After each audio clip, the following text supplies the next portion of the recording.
Since the beginning of this year, I have had the desire to grab a digital camera that I could pair with my Leica M6 as an everyday carry.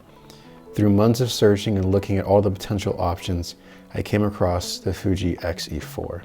And there's a few things that come to mind when I think about what I really like about this camera so far. First being the small form factor. As the years have gone by, I've been downsizing my kit. And ultimately what you want in an everyday camera is something that is small, something that's compact, and something that you're not afraid to just take with you anywhere. And something that has really brought a lot of attention to Fujifilm cameras, especially these newer ones, is the aesthetic of the camera itself. One thing that Fuji has done really well is try to emulate the feel of film cameras. And when I hold this camera and compare it to my Leica M6, there honestly is not a whole lot of differences in terms of feel and the form factor. And now the thing that I really love about Fujifilm cameras is their film simulations. They've pretty much eliminated the need to edit the photos, which is something that is truly revolutionary in my opinion as someone that takes such a large volume of photographs.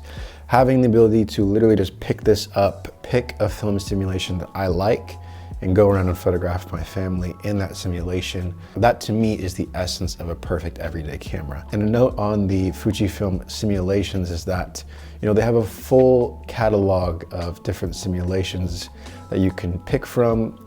In my opinion, the film simulations themselves look nothing like the film stocks if you compare them side by side. And by that I mean the actual film stocks.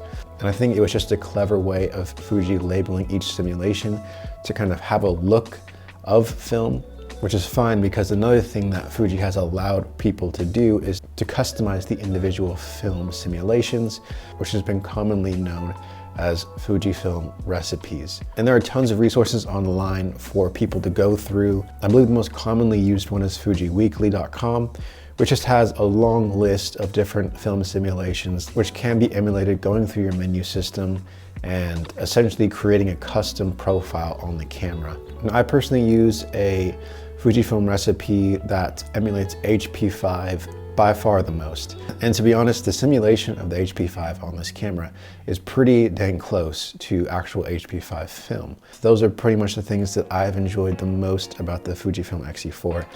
But there are some things that I've not loved from the start about this camera. Now, from going from Sony to Fujifilm, that was a big transition because the amount of customization that you can do to these cameras is crazy. I mean, you can change pretty much everything about this camera, especially when you get into the custom profiles. So that in and of itself allows you a full range of customization that you really have to get used to in terms of just going through the menu system and understanding what you're actually doing. And the two things that really bothered me about this camera and honestly made me consider not getting this camera have to do with the hardware of it, and that is it has a very small electronic viewfinder and it lacks 2 SD slots. And in regard to the electronic viewfinder, someone who has glasses like myself might find it a little difficult. It's just something that I've had to get used to, but just a word of warning, if you do wear glasses, this camera might be a little bit more difficult to use.